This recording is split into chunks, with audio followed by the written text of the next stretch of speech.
T-Soft shoots it, deflected right in. Pietrangelo save rebound. Stopped by Pietrangelo. I don't believe that save. Neither does Peter Stastny.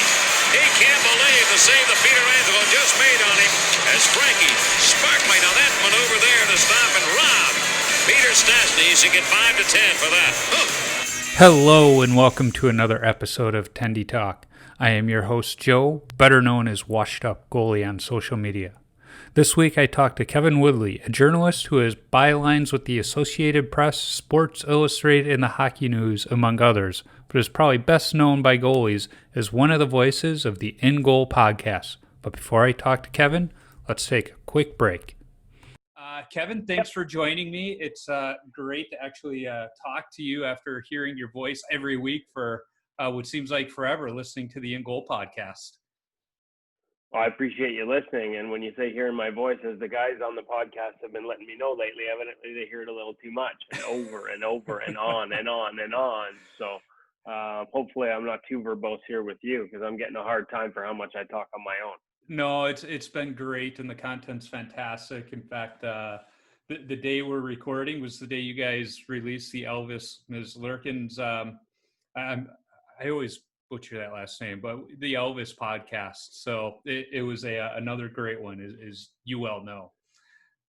We've been blessed to have a lot of support from the goalie community, especially since we haven't had the NHL. Like, you know, there were weeks there when we started this going where it was easy to go into the rink. Teams were visiting here in Vancouver, my hometown, and the team I cover, the Canucks, locally, and just able to get interviews, just like, you know, through regular media access. But obviously none of us have had that for a long time now. So whether it's teams stepping up like they did with Cam Talbot, Colin Delia, who will be up next week, we just reached out on social media, or guys like Elvis, who I had contacts for before through coaches, but Bob Tativa from Sense Arena sort of reignited the conversation to check to see if we'd be interested. Can't thank it's other goalies that make it possible for giving us as much time as they do. And we've been pretty blessed to have a lot of guys step up and at a tough time give us a lot of their time. So I'm always appreciative of it.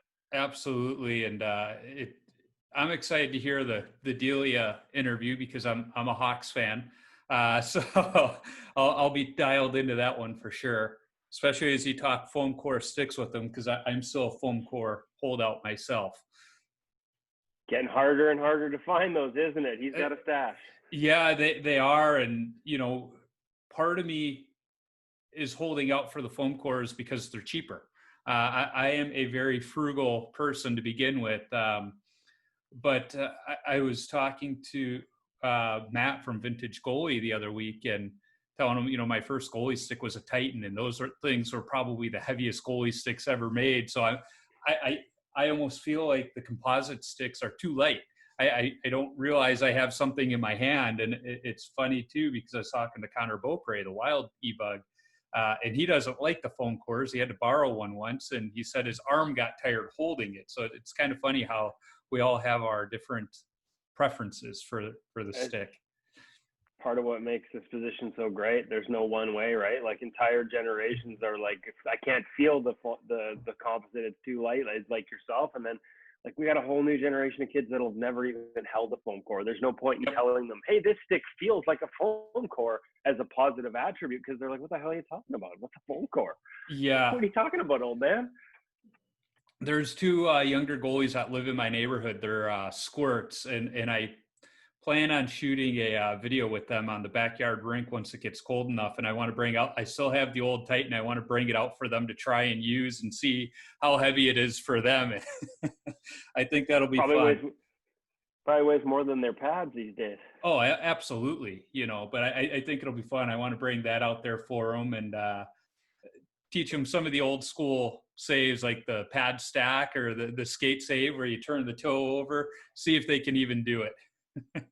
I can't do either one of those. It's funny because as much as I'm of a certain vintage where I should be able to, I actually didn't even start into goaltending until my mid-30s. So I'm old enough that I should know all those things, but I started in an era where the teaching was very modern. And so like quite literally don't know how and throw the most awkward pad stack you've ever seen. Like, it's embarrassing. It's so ugly. It's basically just me falling down and sticking my legs out. So, yeah, it's funny. I do play with a guy who played a little pro overseas, who's a little bit older than me, not much. I think he's just in his 50s, and I'm not quite there. But he shows me some of these things. We play with a group of guys that, you know, there's college and guys that played up to pro and a couple draft picks and things. So it's above my pay grade, this game, but I love it because it forces me to try to keep up. And he's always showing me little things that, you know, I'm very much like trying to stay in the middle of the net and trying to maintain position. He's like, no, like, watch this guy come over the blue line. He will look up as soon as he crosses the blue line to see where you are, and he won't look up again till he shoots. Like, show him the glove side and then stab it. And there are all these sort of old school little tricks and tips that I'm just like, man, Billy, like, I forget it, man. Like, I'm just trying to stay in the middle of my net here. You're like, this is way too outside the box. But hey, that comes with playing in a different era, and it's a bit of a lost art, to be honest with you, the concept of baiting guys.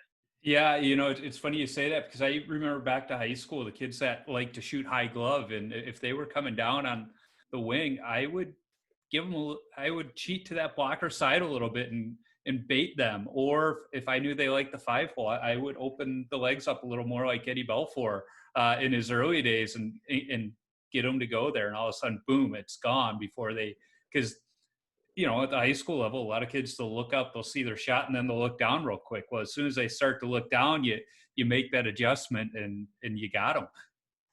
Yeah, no, it's there's the old you know, show it to them and take it away from them is an art that, again, you know, I mean, I shouldn't pretend that it's a lost art completely. Obviously, there's really good young goaltenders that probably still have that in their game, but I don't. I'm not good enough to have it in my game, so it's hard enough to stay there. I was talking to Ron Tugnutt about the equipment these days and how it's gotten bigger compared to when he and I first started. You know, my first chest protector was the old 2-piece, not like what you and Cam were talking about today on the episode. And he even said, you know, when we were coming up, we used the term the feel for the puck. We were used to those bruises and everything else, and we played a little bit different because of that. Where today, kids are so protected, it's gone from stopping the puck to blocking the puck. So that's where I think the positions changed a little bit, for good and for bad. Well, yeah, no, I mean, but you can react into a puck to make a body save. Like, to me, the biggest change is the understanding that if I reach out a glove, I can miss. Mm-hmm. If I move my chest into that same spot and I miss, there's a lot more margin for error, and you can be reactive and use your body. And absolutely, for that previous generation, they didn't dare do that. Like, they would literally pull everything away from the puck to try and catch it, because they didn't want their face, which was unprotected for so long, or their torso anywhere near that thing. And so a lot of old techniques are sort of founded in trying to stay safe, for lack of a better term, as much as they were warriors and got beat up and bruised, and my God, the bravery to be in, like, forget it, without a mask, are you out of your mind? Yet the styles developed, I think, in part due to self-defense. And once the equipment, and I've had this conversation with tons of guys, Sean Burke was really good on the fear factor, remembering specifically when the fear factor disappeared from goaltending. And once that was gone, you know, the ability to use that equipment and understand that moving your torso into a path versus reaching for it was so much better, just started to develop. And now to the point where we understand the biomechanics of, you know, if I move my head a certain way, I'm going to actually close holes and rotate into pucks. If I move it another way, like the old school sort of windmill, not only am I open, you know, like I pull everything away, I can't maintain vision, and I open up the net. Like, you know, I remember having that conversation with Kelly Rudy, was on recently, but having that back in the day when, you know, glove up started to happen, because the whole path of the puck that he grew up in was sort of, you know, that old school windmill path. And having this conversation about how, but look, like the path of the puck and the path of your glove, like they have to intersect at a perfect point. Whereas if you sort of hold it like this, look at how much more coverage and area and it was just completely different philosophies from what I learned in my mid-30s to what guys my age grew up playing. So it's kind of interesting to have that juxtaposition. Absolutely. It's funny you mentioned the Kelly Rudy interview, because I think I talked to him a day or two before you guys. Sorry about that. No, it was great because we talk about some of the same stuff, but we touch on different parts of it, which is interesting. When I went back and did my editing the same day, it was really fun to hear the two sides of the story. And I chuckled too because he was talking about his armadillo helmet and Don Strauss, and he was trying to remember his name. He goes, "Oh, I should remember his name. I was talking to a guy just yesterday about it," and I'm going, "That was me." We had no idea until we launched it, and you sent us a note that had happened. So Yeah, that was funny. yeah. Small world. And we both used the same image of him playing for our teaser photos, which is even better. It's like, what kind of serendipity is that? But Kelly was a great conversation for me, and it was really fun because I had seen on social media that, like me, he enjoys a good beer. So we started the episode with our pouring ourselves a beer and talking over beers. So, you mentioned you got into goaltender a little bit later in life. I'm assuming as a Canadian, you've been playing hockey probably most of your life, though. Is that an accurate statement, or did you hop on the ice a little bit later, too? A little bit later there, too. I don't think I started skating until I was in university. Played ball hockey, competitive ball hockey in university. I mean, whatever that is. But no, didn't start skating until university. Was a baseball guy growing up. Parents sort of, choose one or the other. I think minor hockey where I grew up was a little toxic at the time, and they decided to steer clear of that. Played a little bit of ball. I live in a border town here in White Rock. Played a little bit of baseball across the border in the States and American Legion ball growing up. And yeah, just that was where the passion was first and foremost. Massive Mariners fan. Used to make the trip down and watch them all the time. Still loved hockey. Still enjoyed watching hockey. But didn't play it at the minor hockey level. And like I said, was not a goaltender. I was actually, so it was like 2003, 2004. And as I said earlier, I was mid-30s or like kind of 33-ish. And just trying to think of the timelines off the top of my head here. But I would have been 3 or 4 years already covering the NHL for the Associated Press. Before I ever strapped on the pads for the first time. So it was actually sort of a reverse engineered thing. It was the day job and an offer to edit a magazine from the Canucks goaltending coach at the time, and now again, Ian Clark, that led me into the world of goaltending, and I quickly fell in love with it. And the other thing it did was all of a sudden I'm editing these magazines that Ian Clark produced, Goalie News Magazine, which many people will remember as a newsprint format. And Ian is like he's up there among I don't know that his name gets the same recognition as say a Benny Allaire, Frankie Allaire, or Mitch Korn. It doesn't have a cup on his resume yet, like Korn and Frankie. Doesn't sort of have that backstory like Waugh, but when you look at like the history of sort of modern butterfly goaltending and sort of teaching and sharing and writing about it, like the guy has just produced, and you could argue the book on modern goaltending, several verses, several versions and chapters, and I think hopefully he's got one actually from my conversations recently coming out again, a sort of updated goalie sort of manual, for lack of a better term.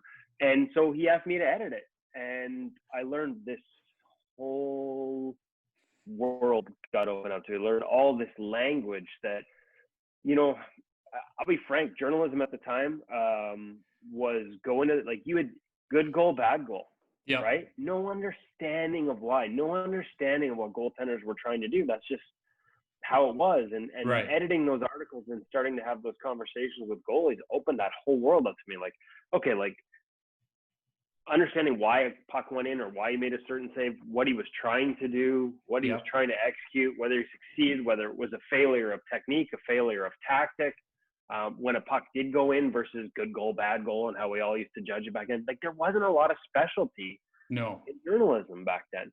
So all of a sudden I had PR staff that would tell me, the goalie doesn't really speak the language. My favorite was Bob.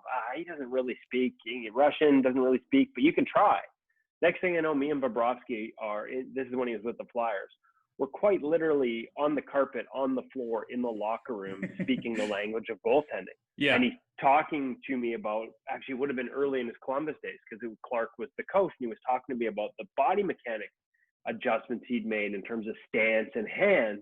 And we're in the locker room, and there are words that just aren't quite there for him, and we're literally hashing it out between us with demonstrations. And because he used to play, like, you watch him in Philly, like, he's like hunched over, his elbows were by his ears, and so the PR guys are like, oh my God, like, so it just opened up this world to me in terms of getting to know the goalies, having conversations with them in terms that they understood and wanted to talk about. And then through that, I developed a passion of, like, I got to do this. Yeah. Ryan Miller probably said it best. Yeah, that when he left Vancouver, I sent him a text just sort of thanking him for all his time and apologizing for being such a pain in the ass. Because you can imagine having to deal with me as the home goalie, like, all the time asking these questions, always asking him stuff and always wanting to sort of understand things better. And he's such a thinker. And he said, well, no, like, he said, don't apologize for it. At least you wanted to understand rather than just judge. And I think he genuinely appreciated that. Gave me a new appreciation for what my goal is, just to try and understand what they're trying to do better. Now, the one little aside I haven't mentioned elsewhere is, yes, editing the magazine sort of created this understanding and language and helped fuel the passion for wanting to play. But the real reason I actually started to play was a little something we'll call a sympathy pregnancy. We had our first child. I think I gained over 50 pounds. My wife wasn't even close. And so we moved to suburbia. I lost my weekly pickup basketball. I had nothing, and lost all my drop-in hockey as a skater. And so it was kind of this two worlds colliding, like, okay, you're going to learn to play goal. You're going to get in shape. You're going to lose some weight. You're going to basically be the fat kid in net. I was. And also get to sort of try out all these things you've been writing and talking to these guys about. And, like, from there, it's like addiction, like, just addicted to it. So yeah, well, fun. Like Steve Thompson, the head of ADM goaltending for ADM and USA Hockey, he says, catch a puck, catch the bug. And it really is that. The first time you get those gloves on, I remember during squirt evaluations, and they just brought the gloves out to see if anybody wanted to be a goalie. And it's like, yeah, I'll put them on, and caught that first puck. And yeah, the bug was caught. And it's interesting you talk about Ryan Miller saying, it was okay because you were asking because you were interested. You weren't picking them apart. And I think a lot of goaltenders, that's the way we view it. When somebody wants to talk to us about the craft, we're like, how much time do you have? I'm down for it. I think back to my college days, and one of my teammates was Dave Rogalski, and another was a fellow by the name of Ryan S., who runs a goalie school here in the Twin Cities. And you better bet we were always watching each other. If we weren't in the net during a rotation in practice, we were watching each other and talking after practice or in practice. And it wasn't just those two we did it with. It was all the other goalies in the program. That was just the way we did things. Now, did we ever think Rogie would be the one with a Stanley Cup ring? Probably not. But here he is, and now he's in Jersey, which is amazing for him. Yeah, no, congrats to him on the gig in Jersey. Not surprised that it didn't take him long to go from the AHL to the NHL. There were a few teams. I pat myself on the back on that one, because there were a few teams that were looking for coaches for their American League franchises before he got that job in St. Louis. And the year before, I gave his name to a couple of people, and they didn't follow up. And I told them they'd regret it. And so he's proved me right again. He's always got good advice when he's got the time to have a conversation. Another guy, again, guys like Mitch Korn, before he went to the Islanders and was sort of shut out from the rest of us, at least on the record by Lou Lamoriello and his rules. Just guys like Rogie, just that openness and willingness to share with me so that I could learn. The fine line I find is, and this is a battle that I fight now with different hats and different jobs. Like I've got a handful of paid radio gigs that I do on a weekly basis in different markets. I've got the InGoal stuff, got the NHL.com column, which is again more, the NHL.com column is more about sort of finding new angles and stories and sharing those stories with features. Yeah, and not picking guys apart, but you know, on the radio, sometimes you got to call a spade, and you're asked to judge performance, and Yeah. you know, it's hard, it's tough, and it's a line that at times I struggle to walk, because who the hell am I to say what he's doing right or wrong, frankly. Yeah. But then the goalie previews that we do for NHL.com that we started a few years ago with the playoffs, where we're actually, you know, looking for trends and how do you beat this guy? What are his strengths? Well, what are his weaknesses? How might this team attack it? And I hesitated to do those because, again, who am I to say? And also, like, I don't know that they all want to hear it. Are they going to answer the phone the next time I need a 45-minute podcast interview if I've picked apart something in their game in this? And I know they read it because James Reimer sends me a text message before every playoff asking me when I'm going to rip everyone again. So I guess the only answer is all you can do is, and this is where I'll give NHL.com credit, is they gave me enough support to make it worth my while, that none of it is just pulled out of my ass or off the top of my head. They gave me enough compensation to spend 2 days on each guy watching every single goal they gave up for the year and using software to track it. Yeah. So if there are things you see, they're matched by statistics, those trends. It's not just you're not making it up. And I think most guys understand that if you put the work in, they'll respect. They may not agree with you, but at least they'll respect the effort. So, but that's a line I struggle with all the time, to be honest with you. Or in my case, when you point out my weaknesses, which are pretty easy to find, you know, I might not be happy about it, but I'm going to look at you and go, well, you're right. You weren't lying. You know, I've been working on it all year, so it's not news to me. Well, and the hard part too is, and this is another one where you have to, it's a fine line sort of between those two different worlds of journalism's going towards analysis, frankly. But what I really love is sort of, you know, the InGoal side and giving the stuff we've done with David Hutchison there. Like, what a great website he started, and getting to work with him. And the passion there is to give goalies tools, give them access to, you know, how an NHL goalie thinks about a certain play, so that maybe there's something in there that will help them make the next save, not picking guys apart, not breaking it down. Like, if I had my druthers, I'd just do that full time, and maybe one day we'll have a big enough audience, or, you know, big enough support that we can, because it's a hell of a lot more fun than trying to break guys down. Let me tell you that. So it can be tough though. It's not, the one thing I will say is, I'm always going to go in that locker room, right? Yeah. Like, you're always going to be there and be accountable to guys. They have my number in a lot of cases, and if there ever is an issue, you know, I've heard about it from a few guys over social media and messages like that. So I guess as long as you can admit you can be wrong too, then like me, I can be wrong in my analysis, and that's part of it. But it's not easy, man. Like, these are guys I look up to as well, right? Like, I'm a fan too. I become a fan of the position. I love watching the best in the world play it against the best in the world. So to pretend that I can tell them there's something that they should be doing differently, like, it seems absurd at times. And yet that's sometimes what the job asks you to do. You just do your best, even though you know, it's with the caveat that I'm not your goalie coach and I don't know as much about it as you or your goalie coach. And again, to go back to that question of what are you trying to do out there? Pro reads taught me so much about how much the system matters. And I've had this conversation going over video with NHL goalie coaches. Like, there's plays where it's like, well, yeah, okay, you could argue our goalie could have done this differently, and maybe he would have given himself a better chance at this save. But the truth is, within our system, that's not his job. His job is this lane here. And that defenseman right there, that's his job. He's the one not doing his job. And so, you know, there's no way for you to know that when you're watching a play live or when you're trying to break down a trend.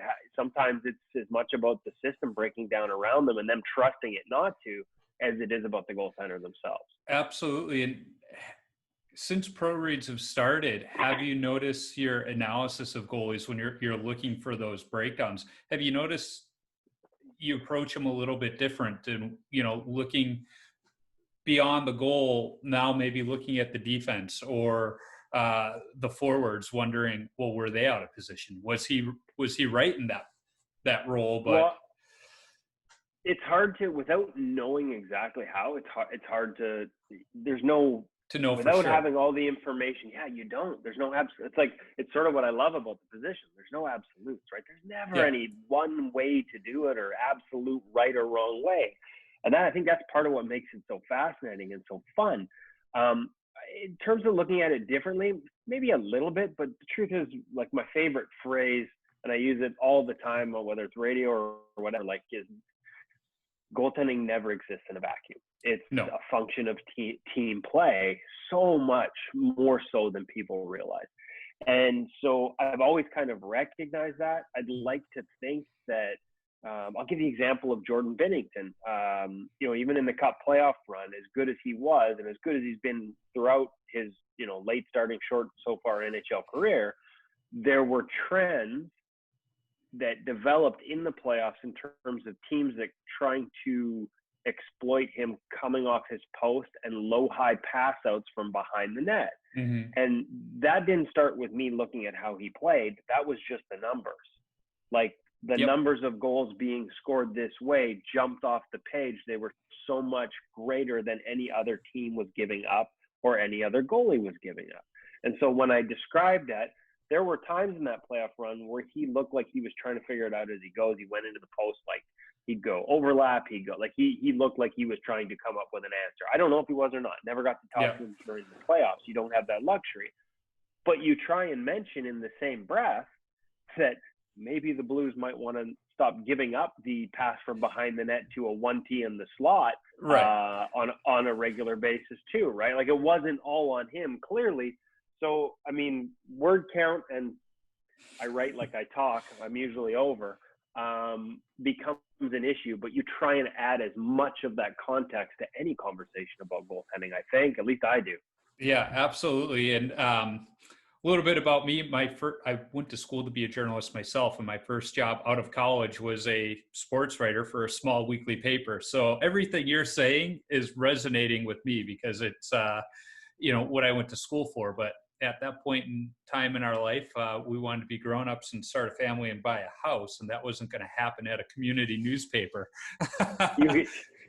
You're the smart one in this conversation because you got out of journalism. Yeah, now I'm an analyst. So a lot of where you see sports journalism going is analytics. So in a way, I'm doing part of that, just in a very different industry. When I got into journalism, one of my professors said, there's always, or not always, but most journalists, there's that aha moment where they go, I want to do this for a living. I want to be a journalist. Did you have that? And what was it? Ooh, this, geez, you be careful here, right? Like imagine hearing the phrase, that's a long story from me. That's got to set off some serious alarm bells for you. This might be a 2-episode episode. So I'll try and condense it for you. I, like you, switching away from journalism. I did not start in journalism. I was 3.5 years into a computer science and statistics double major at the University of British Columbia. I'd actually started to take my actuarial exams because my understanding at the time is I went to school because I had good grades, not because I had any idea what I wanted to do. So you went to university, right? And so I bounced around a little bit and basically screwed around enough in my first year that I couldn't get into business in my second because I didn't realize that's what I wanted to do. So being an actuary was something I'd figured out. I had a pretty good math brain. I don't know what happened to it. It doesn't exist anymore, but I did have a pretty good math brain. Kind of guy that could read the text, walk into the third year calculus exam, write down enough answers to know he'd passed and walked out. But I didn't have a passion for it. It was just more like I'd been told that if you were good with numbers and you could get through the actuarial exams and you had any type of personality, because a lot of them didn't, you could do really well. So 3.5 years into that, what's that phrase in Jerry Maguire? All the young people won't know what the hell I'm talking about. You know that one where you break down, break through. It was probably a little bit of column A, but we'll call it column B. Quit university, like I said, 3.5 years in, had taken a lot of English courses. There's little one that's foreshadowing as sort of minor and elective courses while I was there. I enjoyed English. I enjoyed literature and stuff like that. Quit school, went to work at a paper mill that had been my summer job for a while, and they paid really well. Like one of those time and a half, 12-hour shifts, make enough money to pay for university without any debt when I was in school. Live a pretty good life as in my early 20s off that. I was there for about a year when the guys started telling me that I was going to be a lifer. And the one thing I learned about the guys that have worked there a long time is they all retired early, but then died within 2 years. And I'm not exaggerating. It was consistent. Like, there's paper particles. Like, it's just not right. Like, I was enjoying it, but so quit school. Then I quit that job. And then I drove to every Major League Baseball park in the United States over the course of the summer. I told you I was a baseball guy.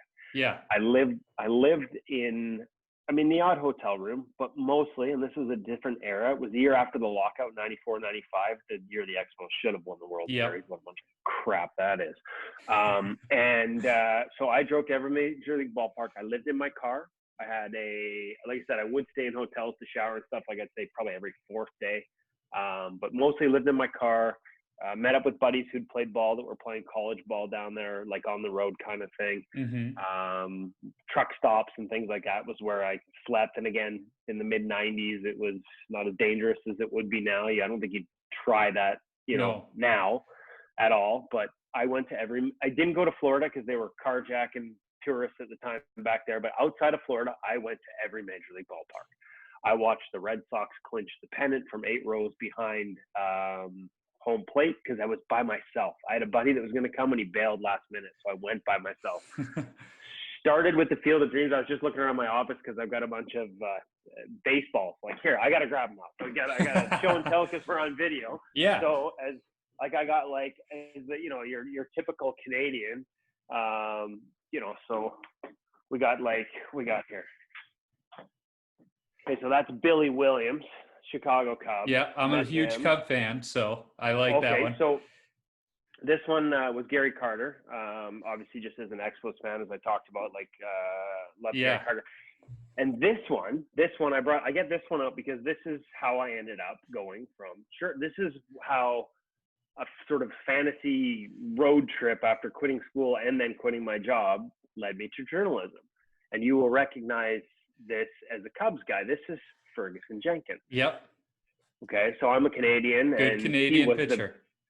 The pitching coach of the Chicago Cubs at the time. Yep. My time in Chicago on this trip, I started at the Field of Dreams. I went to Iowa and started, that was my first stop. Like, how cliched could I be? I actually went to the Field of Dreams as my first stop on my road trip. Chicago was one of the early stops. Went up to Milwaukee from there, and then Chicago was one of the early stops. Well, in Chicago, I spent one night at a frat house slept at a frat house. Spent one night on the right field, in the down the first baseline, watched a game. Yep. Spent one Sunday afternoon, I never forget, just with the bleacher out in the bleachers. Is it bleacher creatures? The bleacher 20 bumps. years now. Bleacher bumps and shirts off. That's how I ended up at the frat house crashing that night. But guys were just just giving it to Barry Bonds the whole time. Like, it was the best. Anyway, the Wrigley bleachers, they're people that have never been don't understand how brutal they would be. Now, legend has it the basket at Wrigley wasn't to catch foul balls or anything. It was they were giving it to Pete Rose one day, and he tried climbing up the wall. So then they realized they needed something to separate the fans and the players. I wouldn't be surprised at all. Like, that makes sense because I was not prepared for this. Like, you have certain expectations, but like these two guys that I met they were on Bonds like relentless and over the line at times and just whoa. Anyways, prior to a game, I met a gentleman, and I really wish that I had kept his name or kept track of it, or we got to talking before a game, and he basically covered the Cubs for a living. And that's when the light went off. Like, I had already had the experiences. So this was actually after a night game. It was a Monday night game. because the Bears were playing the Packers at Lambeau that night. And I waited outside I guess it would be the right field. There's a parking lot exit where they come out. That's left field across from the fire station. Yeah, the fire station. For some reason in my brain, it's right field. But anyways, so across from the fire station, and Turk Wendell at the time used to come out and ride his bike home, right? Like, there's a bar, kitty corner. Anyways, Ferguson Jenkins comes out, and instead of just signing my ball, we end up going for a beer so he can catch, like, oh, wow. At the corner, this bar on the corner, like kitty. So at the fire station, you just keep going past it, kitty corner from the stadium. I don't even remember the name of it because I wasn't recording these details at the time. That's the one right out in center field. Oh God, there's a couple of them in the area. I know what one you're talking about. So they were all telling, like, he goes in there. He's obviously a regular. They all know him. They're talking about how he missed a great football game and all these things. Anyways, we'd sit down and talk for just a little while. And then after that, the day later, I met the guy who covered the Cubs for a living, I think for the Tribune. Mm-hmm. And it just, this light bulb. Here I am on this adventure. I just met Ferguson Jenkins. And I'm like, you get to write about baseball for a living. I actually applied to the journalism school I graduated from as a minor because I already had all these credits, right? So I didn't want to start from scratch. I ended up transferring to UVic, but the application to get into the University of Victoria, which had the journalism program, was made from Chicago. I actually applied for journalism school while I was still in Chicago from the frat house I was staying at after meeting Ferguson Jenkins and this gentleman who wrote for the Tribune about the Chicago Cubs. And it was just like, so I told you it was a long story, but it's like sort of one of those weird ones. And then I just went on my way, spent the rest of the summer going to ballparks. Cleveland, I think it was the first year for Cleveland's new stadium. San Francisco on the way home. Actually, that's one that wasn't there yet. It was still the old one. Anyways, I think it kind of starts to all blend in, but that was basically the genesis of how I went from a stats and computer science guy to a paper mill worker to a journalist. As a kid who grew up in Chicago, loving the Cubs, and got into journalism for a while myself, that story's amazing. So much just serendipity in that one of, you know, how it all happened. It's almost the stuff movies are made of. Well, and the funny part is except for who the hell is making a movie in my life. But the funny part is, like, at no point does it have anything to do with hockey, right? No. Like, hockey doesn't even, like, hockey was I went to hockey because, hey, I watched a lot of hockey growing up. I had a passion for it. But when I finished journalism school at UVic, a gentleman I knew had taken me over to Vancouver to actually Vancouver Grizzlies games to sort of learn the ropes. Mm-hmm. He was working for the paper there, and we played basketball together. And, like, anyone will tell you, you got network, right? Yep. So the Associated Press writer left Vancouver, and he had these two gigs up. It was a freelance gig in Vancouver. He was going to a full-time job in Buffalo. John Warrow, who still covers sports in Buffalo. And he couldn't find anyone to take the Canucks beat. I kid you not. Everyone in the market wanted to cover the Vancouver Grizzlies. Nobody wanted the Canucks.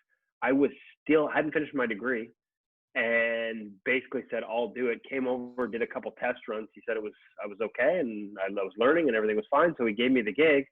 And I actually, the first year, I was still going to school in university in Victoria and coming over for day of games to cover the end of that season by ferry. It's a 90-minute ferry ride. I was doing that trip. My now wife at the time was my girlfriend living in Vancouver, so I'd crash at her place. Thank goodness. Otherwise, I couldn't have afforded to do it because the cost of staying would have been too much for that half a season. And my first ever game covering the NHL was the night the McSorley whacked Brashear. So, oh my goodness. Yeah, I've got a lot of little things. Yeah, it's memorable. You know, having covered sports just on the local level, I think some people would be surprised at all of the random little things we get to cover. Outside of, you know, some of the hockey stuff, especially the Olympics in Vancouver, what's been the best assignment you've had? Oh, that's a really good question. Outside of hockey, like no hockey stuff. I would say there's two. After the Olympics left, I mean, obviously I got to watch every Olympic men's hockey game. I wasn't a main writer, but I was there for Associated Press. I was, a couple sidebars and glorified quote runner, but I was there and I got to cover it. That was amazing. The women's hockey was amazing. I didn't think those gold medal games were all that great, if you ask me as an American.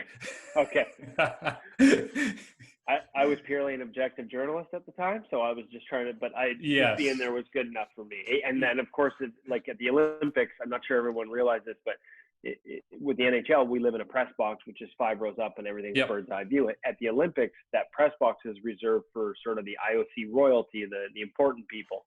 And they actually create the press box at center ice, like in the regular stand. So I watched every 2010 Olympic hockey game. Everyone, didn't miss a one. Like right down to like the Latvia versus, Swiss. Like I watched all of them from 8 rows up center ice. Nice. It was fantastic. Yeah, when Shea Weber put that slapper right through the net, I remember we had the perfect angle. Like it was like right behind him. And I remember turning to the AP writer next to me going, that was in. Like, I don't like what's going on here. And then sure enough, the replay. Anyway, so the Olympics leave, and so does all the journalists covering the Special Olympics afterwards. We don't cover it on an event by event basis, but there were some stories that I got to tell there that were very special. The other one is there's probably a couple over the years outside of hockey. A young left-handed pitcher here by the name of Jeff Francis, who had a maybe not as long Major League Baseball career as we envisioned at the time, but a good one nonetheless.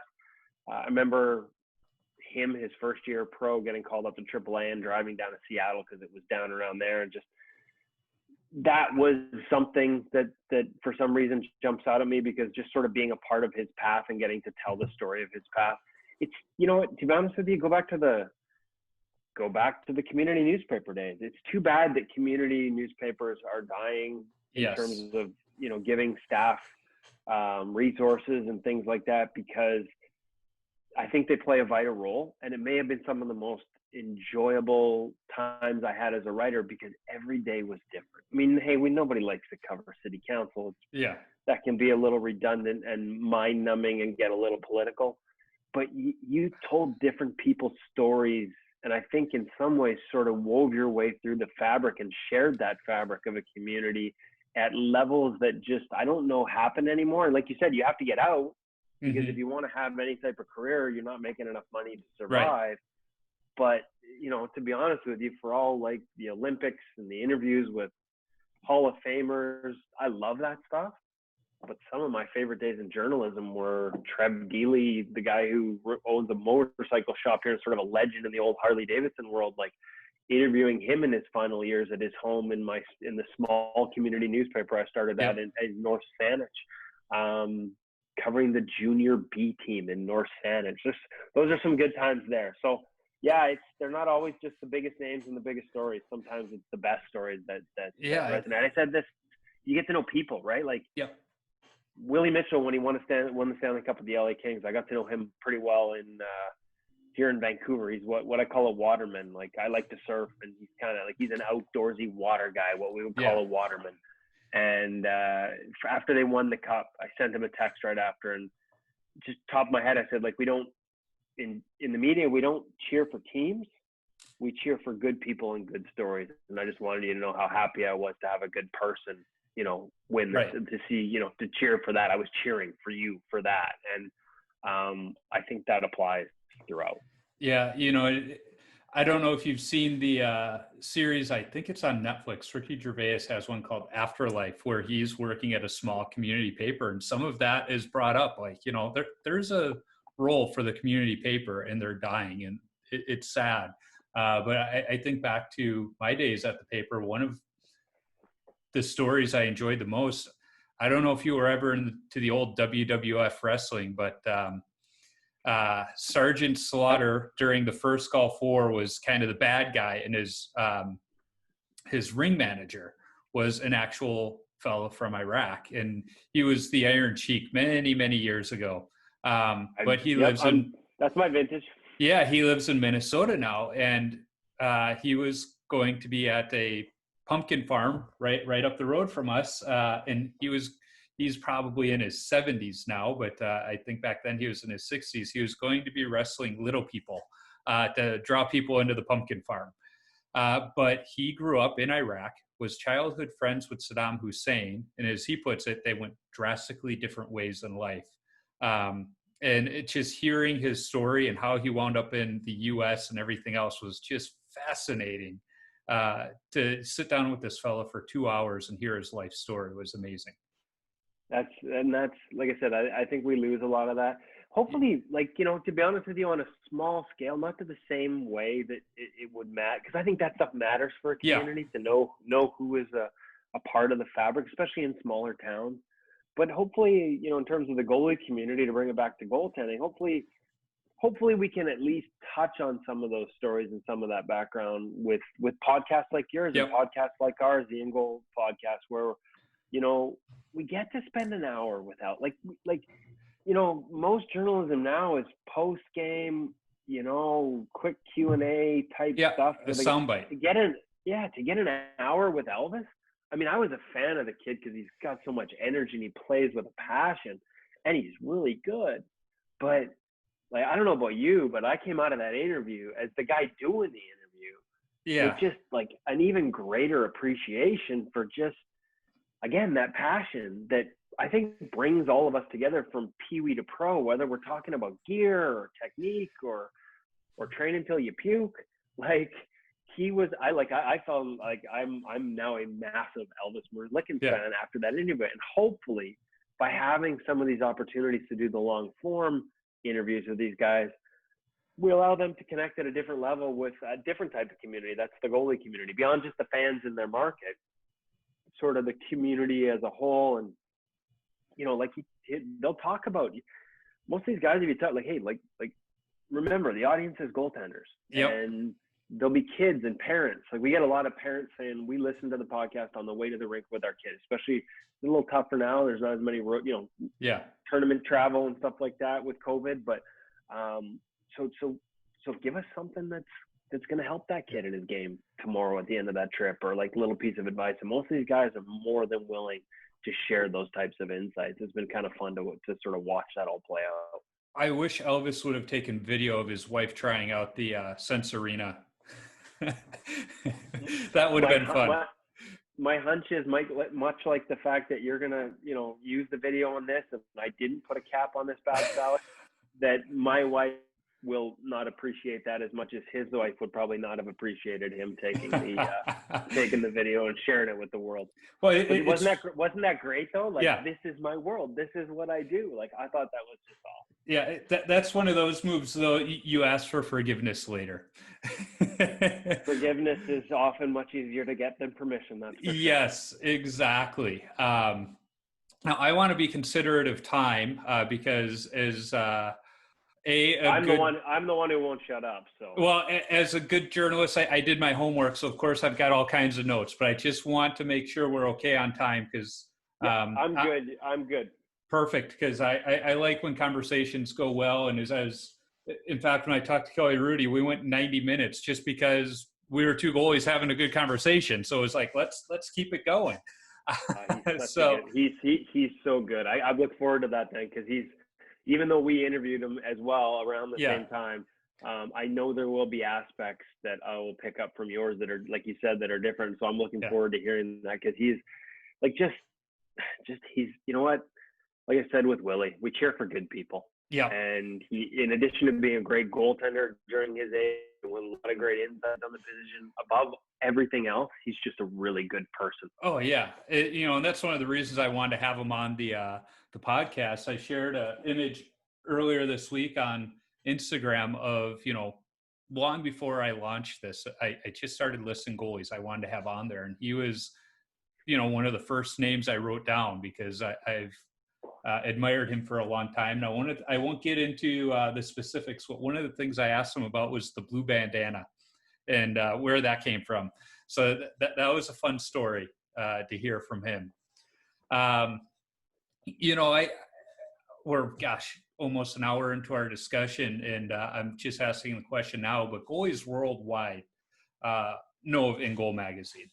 and you're on the weekly podcast, which if you're a goalie, it really should be a must listen, because the discussions have just been fantastic, whether it's talking to Cam about equipment to talking to pro goalies and goalie coaches about the position. It's just fantastic. But before we talk to that, how did you discover InGoal magazine? I've talked to David before, and he shared a little bit about, when you first came to him, but how did you discover it? And why did you want to be a part of it? To be honest, we talked about Ian Clark in his magazine, Yep. and he used to run GDI Goaltending, Goaltending Development Institute, and there still are GDI franchises out there that exist on their own, but they used to all be sort of run under his umbrella. I don't know if he owned them all, but I mean, it was quite the little empire, including the magazine. I'm not sure how many people remember this. If I ran up to the garage, I could actually grab a Jake Allen glove that they made for him. But they got into the gear industry for a little while. They tried to get into the gear industry. That's a tough industry. Yes. Like, that's still a tough industry. And due to some of those struggles and how tough an industry it is, they ended up actually folding. And so Goalie News went away, and I lost my outlet. So I was still covering the NHL for Associated Press. I was, hopefully we might have to beep this out, but I always used to introduce myself on radio interviews back then as a media whore, because I worked for the Associated Press. I wrote for the Hockey News. I was a stringer for Sports Illustrated. I covered 2 Stanley Cups for USA Today. Like, if you were willing to pay me to write about hockey, I would do it. Yep. And well, that's how you have to do it in journalism too. Life of a freelancer, for sure. Yep. And Goalie News gave me, at that point, I hadn't seen it as a niche that I was going to make. No, I shouldn't say make my own, but I didn't see it as my niche at the time. It was just something I did, but I really enjoyed it. And when I didn't have it anymore, I didn't have a column at NHL.com yet. I wasn't working for them. You know what? I missed writing about goaltending. And so I did think about starting something on my own. I was looking around online, and I discovered InGoal magazine, InGoalMag.com. And I mean, talk about serendipity and all these little moments. Are you kidding me? He's based on the island, on Vancouver Island, and I live in Vancouver. My in-laws are in Victoria on the southern tip of Vancouver Island. Like, this just kind of seems like it's meant to be. And so, I don't know how much of this Hutch shared, but long story short, not my forte, but I was over on the island visiting the in-laws with my family, and reached out to see about maybe meeting up. The 2010 Olympics were coming up, and we met at a coffee shop. And again, you talk about everything coming full circle. The coffee shop was at Bear Mountain, which is the golf course project was owned by Len Barry and Mike Vernon. And I had actually, it's now like a small city that they've created up there with 36 Jack Nicklaus holes. But before it was that, it was just woods and mountain and a dream that Len Barry had. And I actually toured the first Nicklaus design golf course in a 4x4 as they were still cutting down the trees and creating it with Len Barry and Mike Vernon. So, because I used to do golf writing as well, Mm-hmm. right? So we picked the spot because it's in between the two of us. It's this thing that's got ties to a goaltender, Mike Vernon, who, frankly, my closest interaction with him before the golf magazine, or before writing the golf article, was as a fan of the Canucks in '94. I drove to Calgary for Game 7 and watched Pavel Bure beat him in double overtime to spark that magical run.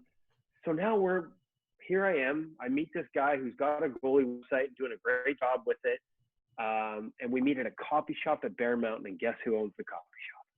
Trevor freaking Kidd. Are you kidding me? Trevor Kidd owned the coffee shop at the time in Bear Mountain. So all these worlds are colliding. Yeah. We just decided, hey, let's I had no outlet to write goalie specific. The Olympics were coming up. So, hey, let's see what happens if we take a couple of real behind the scenes Olympic stories, put them on the website, and let's see if we can maybe add a mainstream.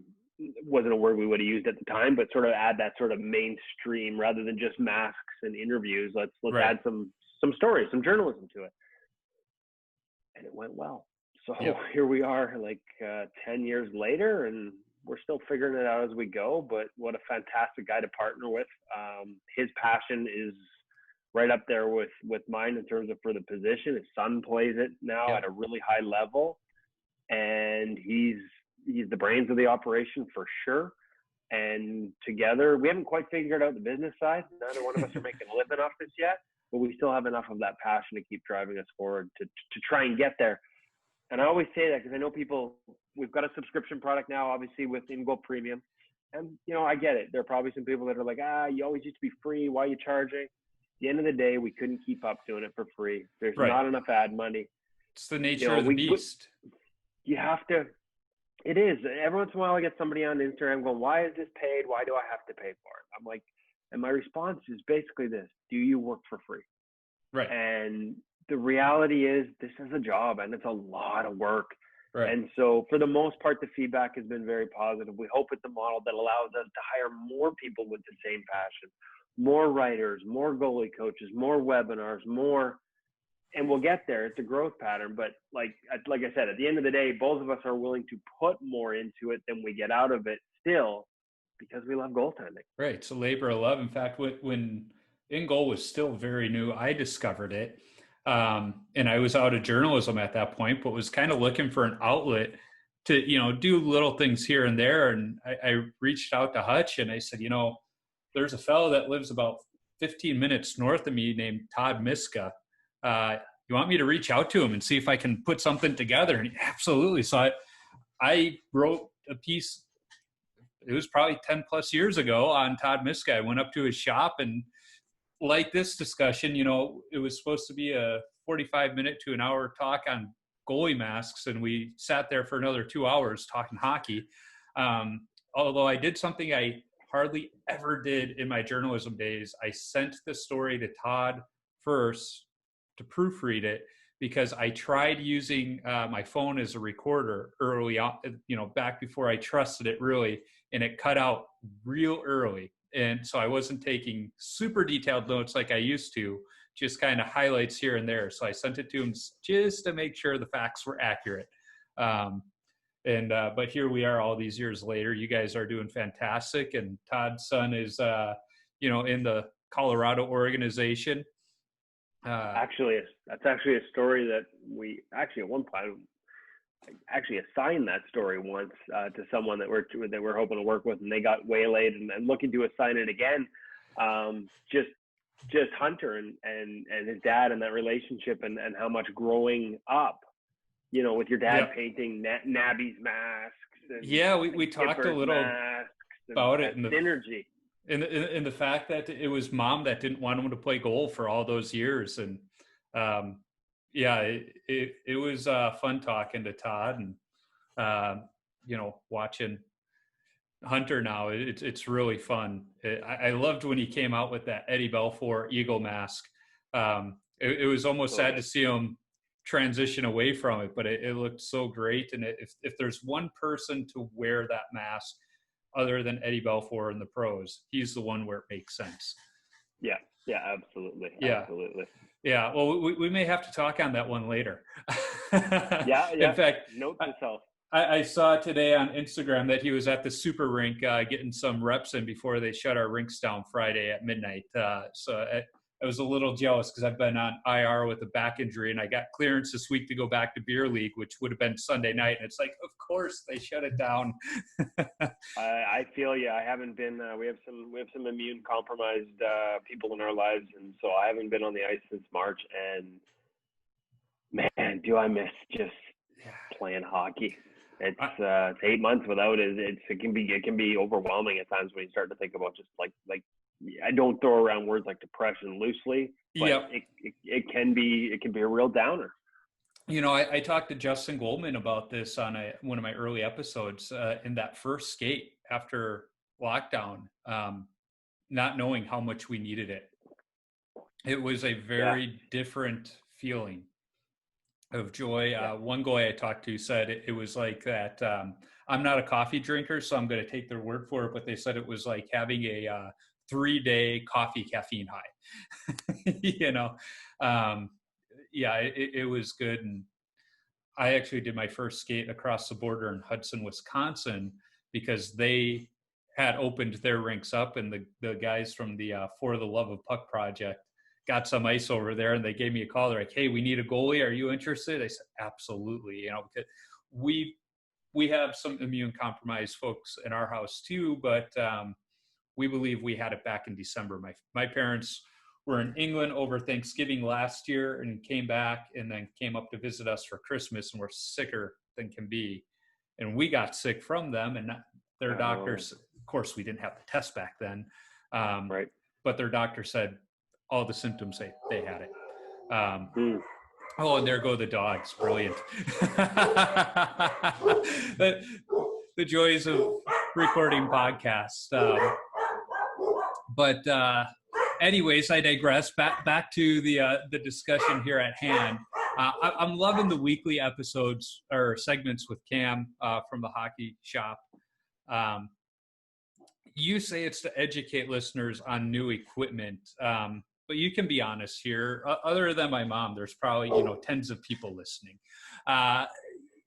That's really for yourself to go over there and play with the new equipment, isn't it? Oh, yeah, I mean, for sure. Because the reality is we do get a lot of new equipment here. And that is one of the like my beer league team much when I was playing, like, seriously, he's got new pads again? And seriously, he's going to use them as an excuse for why he sucks again? Like, I'm always trying new stuff, right? But the truth is, a lot of our test equipment that comes in goes right back out, because we really do pride ourselves on trying to get as many different voices. Because, I mean, I think I have a good feel for how something feels and fits and whatever. But if it's just me, then it's just my opinion. So we try, and we've got some junior A kids and some that have moved on to higher levels, especially in the summers, that have access. We have them test our gear a lot. And so I do get a lot of access to new stuff, but it doesn't matter, because there's nothing better than going into a hockey shop. No. And you got to be a little more careful in COVID times. I make jokes about pulling all the gloves off the wall. I'm not sticking my hand in every glove anymore like I used to, but for sure I did before. Every mask is off the wall, and you're looking for new features, and you're like, it's amazing to me. Like, I've tried most of this stuff. Mm-hmm. Half of it I've got in my garage, and yet I still go there and instinctively grab a glove, put my hand in, and want to see how it closes. Like, it's when we talk about all those things that bind us as goalies from Pee-wee to pro, I think that desire to go into a hockey pro shop and grab the gear and play with it and grab a stick and flex it and hold the different paddles, like that's part of why we love it. Cam was talking about it on Kane Van Gate's Hockey Journey video of, that's the beauty of selling goalie equipment is, hockey players might know a little bit about the flex of their stick or, little bits here and there, but goalies tend to know everything about every piece of equipment, down to our jock even.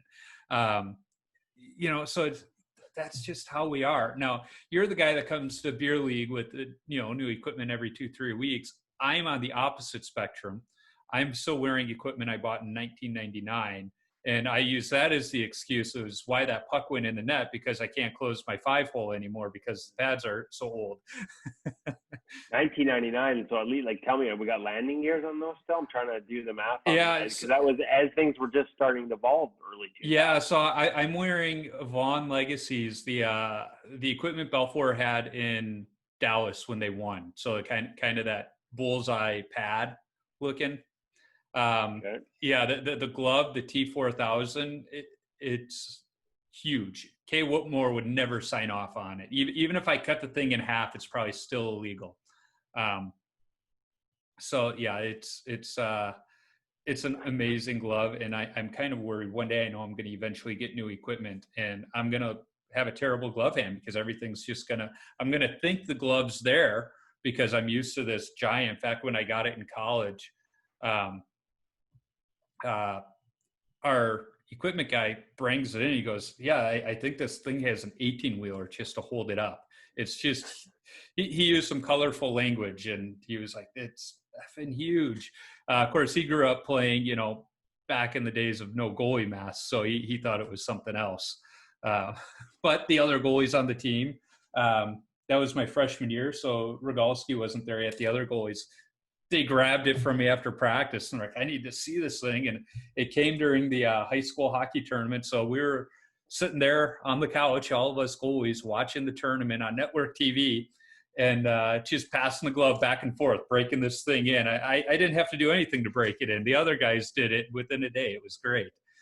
I'd say that we can start a new trend there, just like a watch party / break-in session for new equipment. Yeah, guys doing you can set up little stations while there's a game on. Maybe carpet flies in one corner, a blocker rotation in the other, little glove closing on the other side. I think we got an idea there. Yeah, I love it.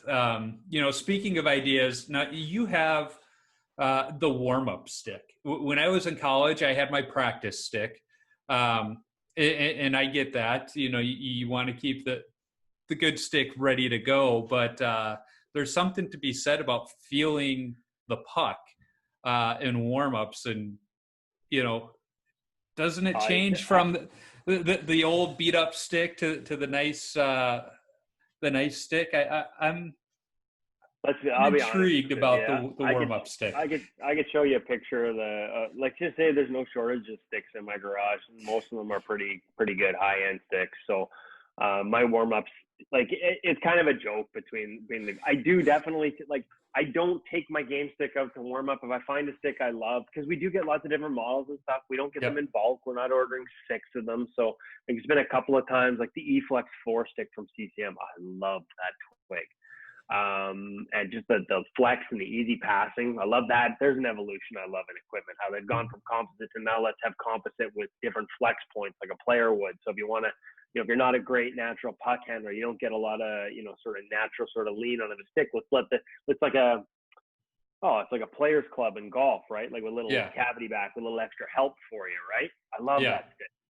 So I wanted to keep that as long as I could. So when I went out for warm-ups and say my Monday night skate where guys could shoot it hard enough to break it, I would grab the other twig. That's kind of how it all started. And now Hutch and Millard like to give me a really hard time about it. Yeah, I still do it. But as far as like the feel changing from warming up with my practice stick to my game stick, let's be honest, it's warm-ups in beer league. There is no way I am making a single save with my stick, because that would imply that a puck was shot along the ice and my team's too busy pumping it by my ear the whole warm-up. So it's kind of a moot point. Yeah, but the guys do like to give me a hard time about it. I'm just preserving my favorite stick. That's all I'm doing. Trying to make whatever's my favorite at the time last a little bit longer. I've gotten to the point in beer league warmups where I might take 5 or 6 shots, and it's I know the guys that keep it low and know to shoot for the pads and the gloves are usually the ones that start shooting around first. So I'll quick hop in the net, take a few shots, get that feel, and then hop out and wait for the refs to blow the horn and say, "All right, fellas, let's get going." That's probably what I should do. My favorite part was the championship game. It was probably about 3-4 years ago, like the beer league final. And my defenseman comes in and wires one straight off the mask, and enough that I was seeing stars and ears were ringing for the first 2 periods of the game. I've had a fair amount of concussions in my life, and I was like, oh, this is not good. Wasn't feeling good. And it's just like, why guys? Why would you? What are you doing, man? But this is the life of a beer league goaltender. Yeah. So I think I'm looking forward to. I want to get Sense Arena out for this. Because, not to turn this into a shameless plug for them as they've come on board with the InGoal Radio podcast, but to me, the more I talk to guys, and including Hutch and his son who have the version they sent us, I see that as, because all you want in warm-up is sort of get your tracking in your hands, right? And as much as, and I feel like this is a Kane Van Gate moment as well. Can you imagine the chirping if you walked into the locker room, put on a headset before a game, and did imaginary goaltending drills? I would never hear the end of it. And I'm a guy who goes in with a foam roller. I hear enough of that crap. But I'm serious.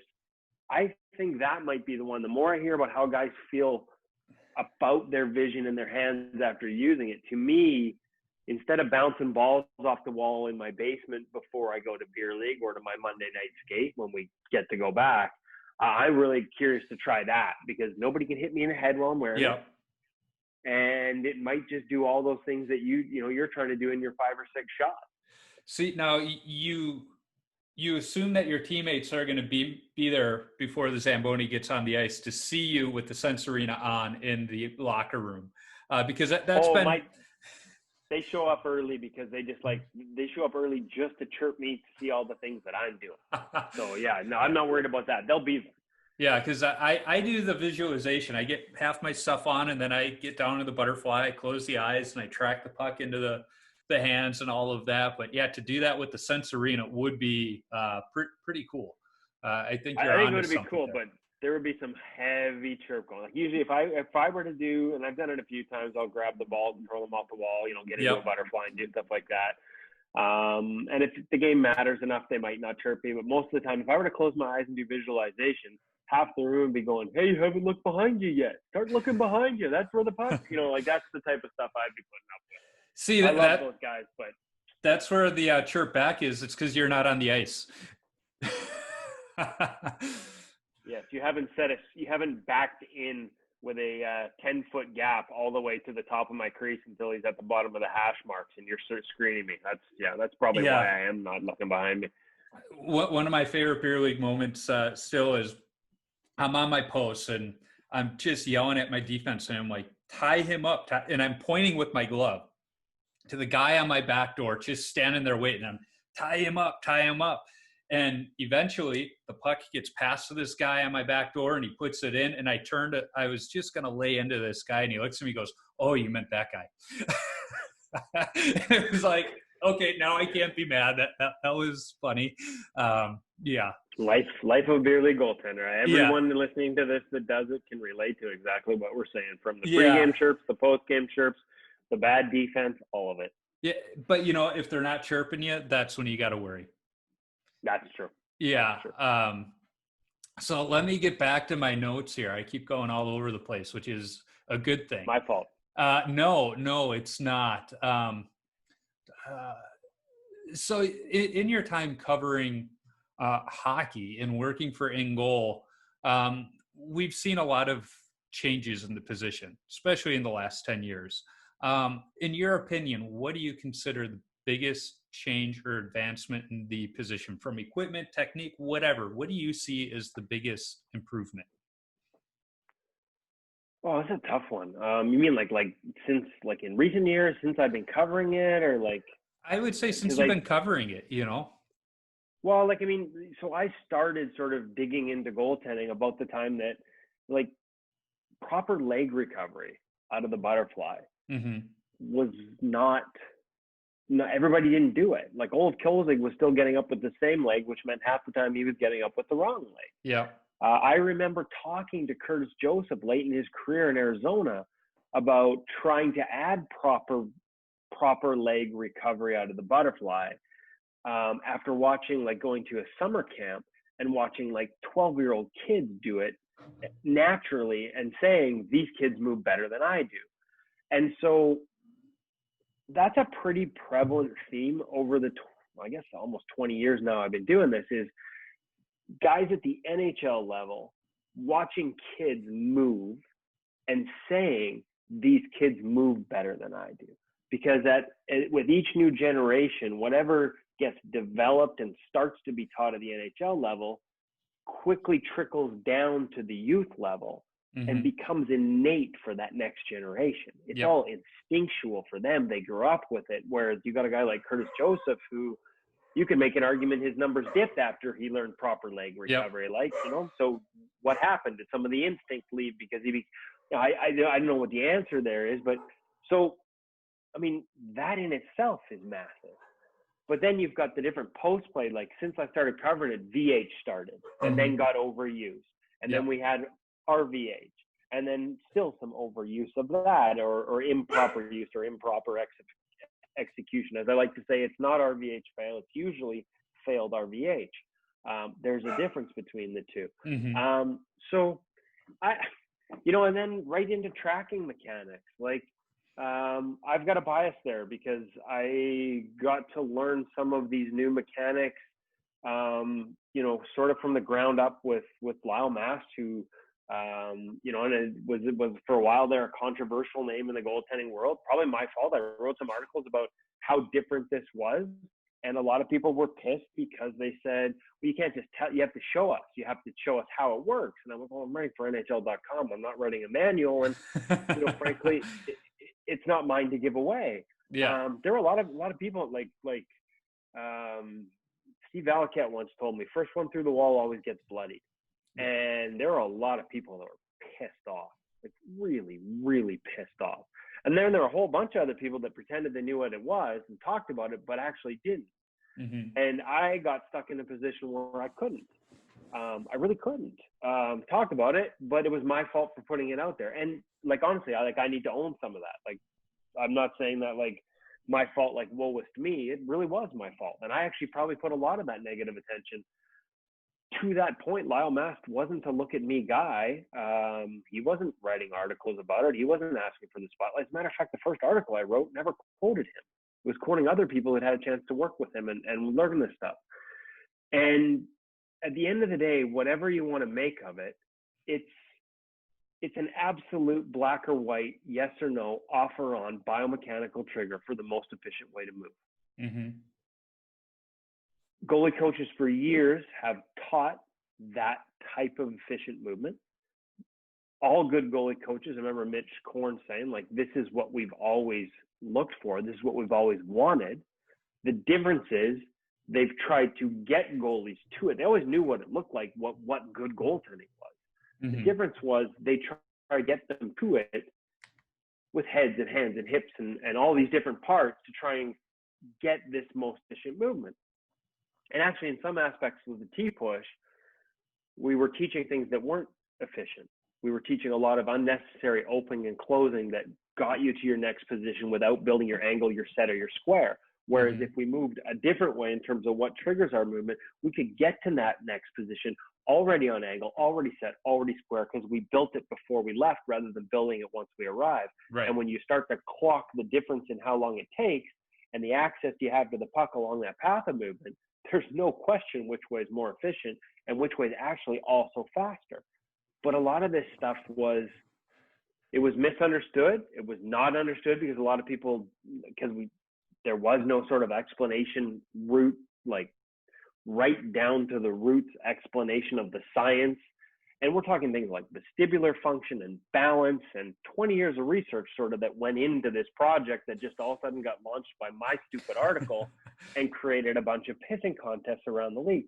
Now I'll say that some of the goalie coaches that pissed and moaned the loudest within a few years were sending their goalie coaches they worked with in their NHL organizations and their goalies to learn it. Mm-hmm. So that's one that I think I probably should have not said this because now this will be controversial and piss people off, but that's one of the biggest ones.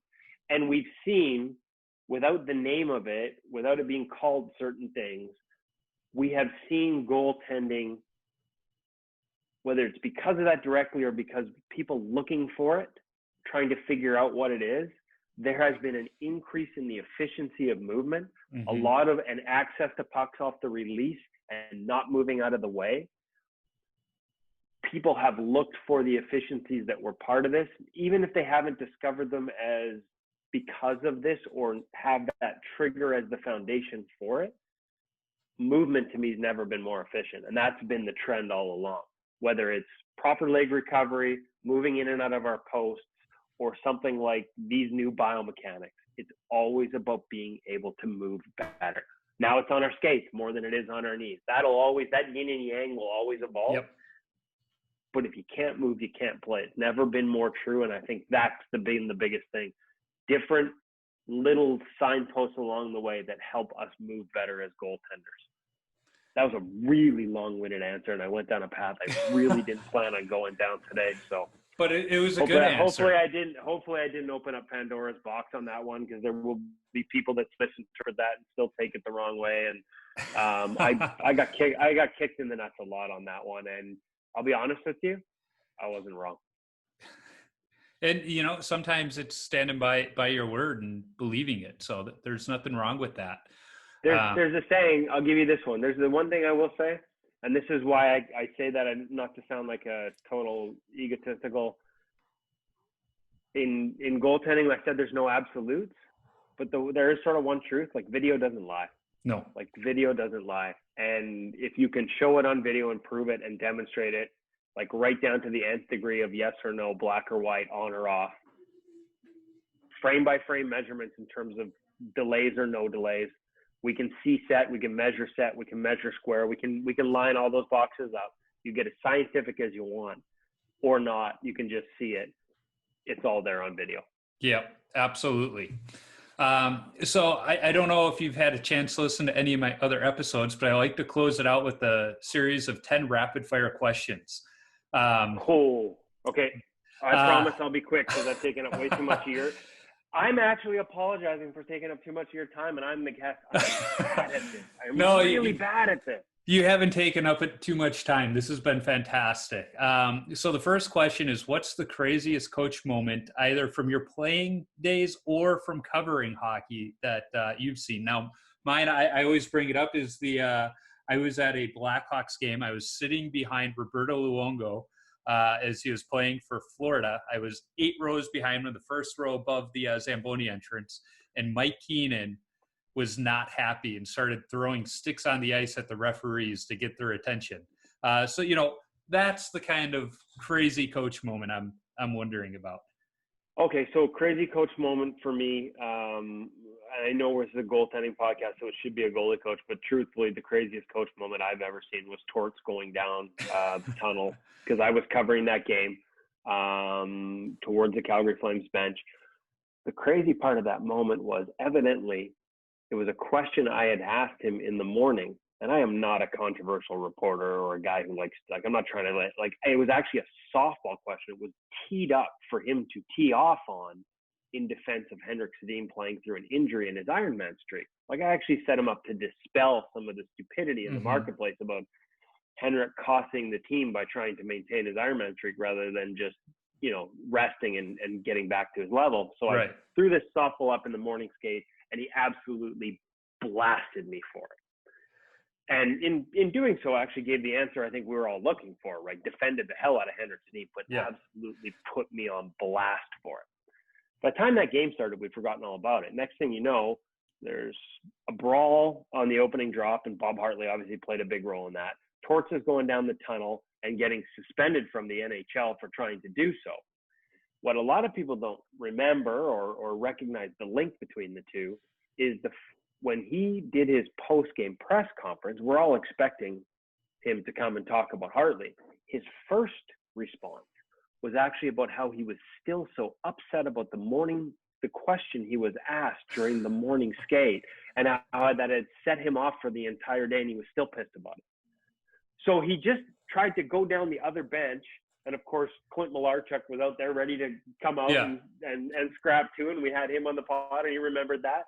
And he's still the first response in the postgame was about this question I had asked. It was meant to be this innocuous, set you up to tee off on the stupidity question. Yeah. And it may have actually pissed him off to the point where he went off. And we talked about it later, actually, just a little chat, actually around the Heritage Classic time. And he blames that question for his mindset that led to that madness. Love him or hate him, I think Torts is a treasure to the game of hockey. You look at a guy that has been able to evolve with the game and in the way he coaches it. He's, in my opinion, done a decent job, and his personality just brings color to the game. Yeah, I could use with we get offended when there's the 5-word answers and he won't indulge us, because I think our job as journalists is to educate our audience, and when he won't share, that makes it harder to do that. So, but yeah, I have no problems with Torts, and it's funny because a lot of the people that I thought would have, a lot of the goalies that played under him that I thought would have nothing but great things to say about him. Well, and a lot of what I've read and heard about him from different players is he's almost like a Herb Brooks, in that some of what he does, in my opinion, is calculated to protect his players. Absolutely. So protect it, yeah. That's why they love him. He likes to create adversity and create conflict as a way of getting his desired result, whether it's with us or whether it's internally with players in terms of calling them up. Yeah, I'm a fan of him. So this next question is one that everybody goes, ooh, I got to think about that one. What's your favorite all-time goalie mask? Actually, we just talked about this the other day, and the default is to go to Dryden, I think, even though that was sort of before my time a little bit in terms of being a fan. But obviously, I'm actually just rereading the game for and this summer, still summer, I guess not. Alex Ald's Ken Dryden tribute mask is one of the best I've ever seen. Not just because Alex is now here in Vancouver and we've become friends and I've seen it up close and in person. That thing just was done by Dave Art, and it was one of those ones where from a distance it looked like Dryden's target mask, but when you got closer, you had like Plant taking off the mask and bloodied nose. You had Patrick Waugh winking, like all the little, I think Dave Art calls it ghost effects that he had in his masks. To me, that thing was just brilliant because it was two different masks in one. Detail you could see up close, but from a distance, it was the other iconic mask, the Dryden one. And there are so many, right? Like masks that became identities for guys. You mentioned Belfour earlier, Cujo, Felix Potvin. I had him here in Vancouver for a couple of years when I covered the team, and obviously that look was iconic as well. I'm going to miss Henrik Lundqvist's Statue of Liberty mask as much as they always varied a little bit. They had that, again, they became iconic for that one image that it always contained. But if I'm picking all timers, it's probably Alex Ald, and I know that's not a. No, it's a good one though. It's almost a 2-for-1 if you think about it. Yeah. And for Henrik, I almost wondered if he was going to get Lady Liberty in there because that could still work in DC to a point, depending on how it was done. But from what I've seen, his pads and helmet are spot on.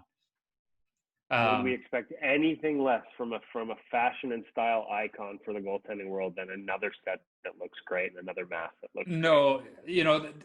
Part of me almost wants when he retires for him to work with Dave Art and Bauer to design a set of pads and a helmet for every team had he played there, just to see what they'd come up with. That would be a good project. Yes. So next question is, what's your favorite rink that you've played at? Well, you know what? I haven't, it's not like I've played in a lot of different places, right? Like just kind of locally here in Vancouver. Yeah. I haven't done any road trips. I didn't play minor hockey, so I didn't travel a lot.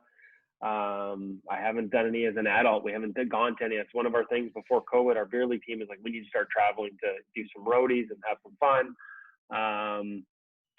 So I guess Rogers Arena, just because it's the only NHL rink I've actually skated on. When they had the Heritage Classic here, I know normally with a lot of the outdoor games, there's an actual skate, sometimes a little shinny game amongst the media. We didn't get that here because the ice conditions were such an issue. Mm-hmm. So I played on Rogers Arena for some charity things, some sort of after morning skate opportunities out there. And, just to be out there and look up and see that stadium and have the game pegs in, marsh pegs, and the proper and just the heat of the TV lights when they're on, how much hotter it is. Yes. That's a pretty cool experience. That'd top my list. I played at the Allstate Arena in Chicago where the Wolves play, and I remember how hot it was. And I was sitting on the bench for the first half of the game, and I broke a sweat. I'm like, this is ridiculous. I'm not even playing yet. I cramped up. I was having so I go to the rink and morning skate. When there's an NHL game day, for me, it's like I leave the house at 9 and I'm not home till 1 in the morning. I stay downtown the whole day, and that's where I get a lot of my InGoal work done, sort of between my morning skate duties. And every once in a while, I'll get invited to different sort of group skates that are in the afternoon. I remember the first time I was cramping so badly from that heat, and I had no expectation of it. And I'm a guy who takes, they like to make fun of me for foam rolling and all this stuff. Like, I take hydration seriously. I can lose like 7-8 pounds in a game. I've got the BioSteel. I've got everything. I had 2 water bottles. I was dying all day. I was still cramping up at night trying to drive home because it was so hot under those TV lights. I don't know how those guys do it. No, it's crazy. So the next question, I have a feeling you're going to have a really well thought out reason for this one. What's your favorite stick that you've used? Oh, it's probably that, because I mentioned already that E-Flex 4. Really just like it's just got that sort of bow to it, for lack of a better term, in the paddle. that can help a guy like me who, let's be honest, my beer league team again would tell you, just stay in the net, buddy, because you can't handle it for crap. Yep. I sent them all the Askarov clip the other day from the KHL where he did the spin move behind the net and told them that was what I was going to look like when we came out of this pause. And they told me, sure, you would have gone off your stick and into the net long before you did the spin move. I'm like, actually, I probably would have fallen down as soon as I went to get it. But for guys who just don't have the sauce, like, I just find that E-Flex 4-stick has great feel, and just a little quick flick, that little bit of bow, you can pop it, a couple, just like not trying to go Mike Smith end to end, but just to be able to just a quick little pop pass where you elevate it a couple feet, so it's tough for the guy to knock down. You get it past that first forechecker. Yep. It's Get it out of the zone. Line. Yeah, that's my twig. There are other models that I haven't had a chance to try that like the new ultrasonic. We've got a guy testing it right now. Swears by it. Says it. His equivalent. He says it, and this was great. If the E-Flex 4 is the cavity back sort of player golf club, he felt like the ultrasonic was the blade. Like the like you got to be a good player, good feel. But it still gives you that sauce, but you have to know what you're doing to manage it, kind of thing. So I'm looking forward to trying those. But for now, much like oversized chest protector, if you're not cheating, you're not trying. I need all the help I can get moving the puck, and the E-Flex 4 gives it to me. Absolutely, makes sense. So the next question: what's your favorite hockey memory? Usually, I ask youth hockey, but you didn't play it. So, what's your favorite hockey memory? That's a really good one. I mean, I would I know you're thinking in terms of playing, and so I could think not always times where we've won a beer league, season, whatever, championship or whatever the hell you call them. What does Kane call them? T-shirts. We got the BHL T-shirt. Yep. But truth be told, my favorite memory is the 2010 Olympics. Yeah.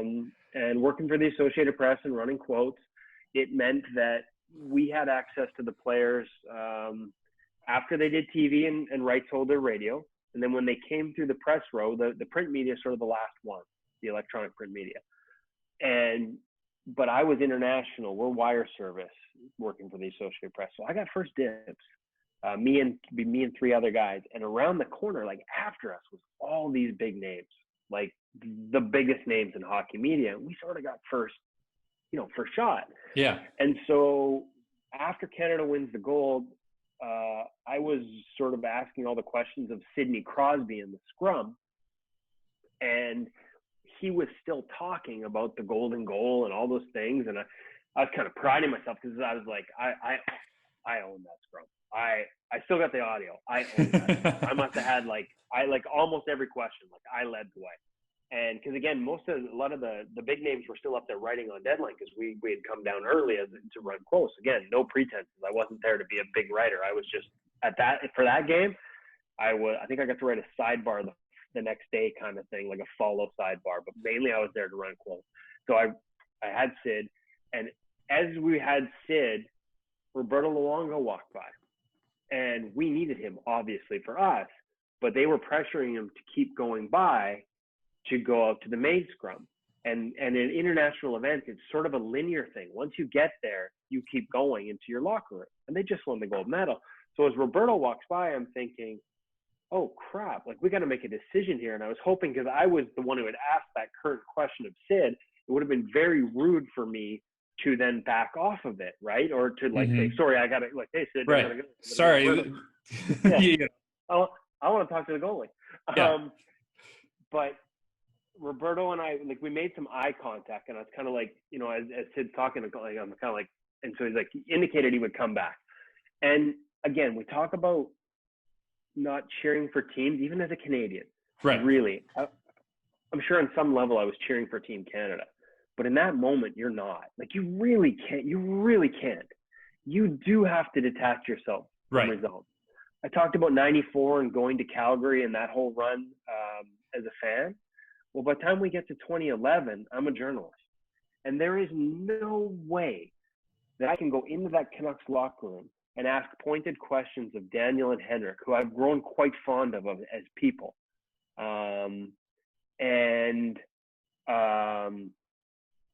Roberto Luongo near tears and do my job if I have any emotional connection to that moment. Right. And then go out on the ice with Tim Thomas, who was also very good to us over the years. For all that people want to say about his politics afterwards, he was exceptional with InGoal magazine and talking goaltending with us over the years. He was so good to us. After I'm in that Canucks room, the next stop is on the ice with Tim Thomas in the aftermath to grab quotes from him, right? Like I was covering that event. That one, 2 cups for USA Today. That one was Associated Press. I can't have those moments if I'm emotionally attached, but you still cheer for the people. Yep. And so for Roberto to then come back out of the big scrum with all the big media, the ESPNs and all the names that everyone else would recognize, came back over to us because I'd asked, and we'd had that little, and just to quickly ask a couple of questions formally, and then the other sort of guys from the wire services were kind of done with them, and we just had a moment there where we chatted. That was probably the most special moment I've had in journalism. Again, trying to be detached, but you're still allowed to feel good for the guy. Yep. Right? Because as a guy that I had known since his Florida days and Goalie News and In Clark setting me up for my first feature interview is, you know, if I could pull the computer down, I've got the first Goalie News, the first edition, volume 1, edition 1 is Roberto Luongo, Vezina Trophy, ? What's the subhead? Once considered a top prospect, now a superstar. It was the first feature goalie interview I'd ever done. Well, he was driving home from the practice rink, phoned him up, you know, so to see him have that moment and have that success and to share in that one small part of it, just to, not that because you were a part of it, that type of sharing, but to get to experience it with him and see that joy, that definitely tops my list. And now that I mentioned the Sedins, the only one that comes close probably is playing at an autism charity tournament where my beer league team I think we raised over $35,000 last year. And it got us in, like, you know, got me in for fundraising levels into an all-star game purely on cash raise, not ability, but getting to play in a game with Daniel and Henrik Sedin and have those moments on the ice, those are for sure my coolest ones. Stopping Corey Hirsch in a shootout in the all-star game. Because as he said, you knew I was going to go do the Peter Forsberg move, and I told him I read it like a stamp. So, but definitely Roberto in 2010 is hands down the best moment I've had. That's awesome. So the next one's always fun, and Hutch had a great response to this one. What is your favorite chirp you've heard on the ice? Oh, I can't. You may have stumped me there because they're usually coming from my own team. Yeah. So for this one, Hutch said his favorite one, a goalie coach of Maddie's asked him if he was really good at dodgeball. Oh, yeah, I had the dodgeball one. That is a good one. Oh, I might have to pass on this one because I can't think of any that I can sort of repeat. And again, even the most negative and mean-spirited ones are coming from my teammates most of the time. Absolutely. You know, I honestly, I'm not a good chirper and I can't think of the best one. Maybe because I'm so mentally strong that I've blocked them all. That's what we'll go with. That's not true, but yeah, we'll go with that. Justin Goldman will be proud of your mental strength there. What is the worst post-game beer you've had? Oh, my fault. And because I'm a beer guy. Yeah. I'm not fan, but I like ambers, I like porters, I like darker ones. And I don't know what I was thinking. I had the cooler. We used to rotate it. Now we have an actual sponsor, and we have beer that's actually called Beer League beer, and it's like this perfect sort of light, easy to drink. But for some reason, the first time I went home with a cooler, I got it in my mind that I don't know what I was thinking, like just stupid, that I was going to fill it with better beer. Not necessarily easy to drink post-game beer. Coors Light goes down great after a game. Absolutely. Super hoppy or ambers or dark beers, not real good after exercise, not real idea in the locker room. And so my own fault, I actually had a porter after a game, and it was only in the cooler because of me. And let's just say that the boys were not happy with the selection. I would have been just better off buying the cheapest possible. There's the rule of thumb. Learned it the hard way the first time I had the cooler, and this is years ago. Do not buy fancy, expensive beer thinking you're going to be, this super like good teammate, because the guys will hate you for it. Yeah, I had somebody offer me a stout before a game once, and I looked at him. It's like, I love stouts, but you want me to finish this game, right? I mean, that's just too heavy pregame. It's like drinking a bowl of oatmeal before you go play hockey. It'll slow you down a little bit. Although I have found lately, when they bring Coors Light or something like that before the game, a pregame beer actually helps my game. It gets me out of my head or something. Just one, not shotgunning it or anything. Just a nice leisurely pregame beer has helped my game, I've learned. Well, I've stopped drinking during the pandemic for the most part, because we'd be right back to where I was when I had the 50 pounds and first learning to play goal.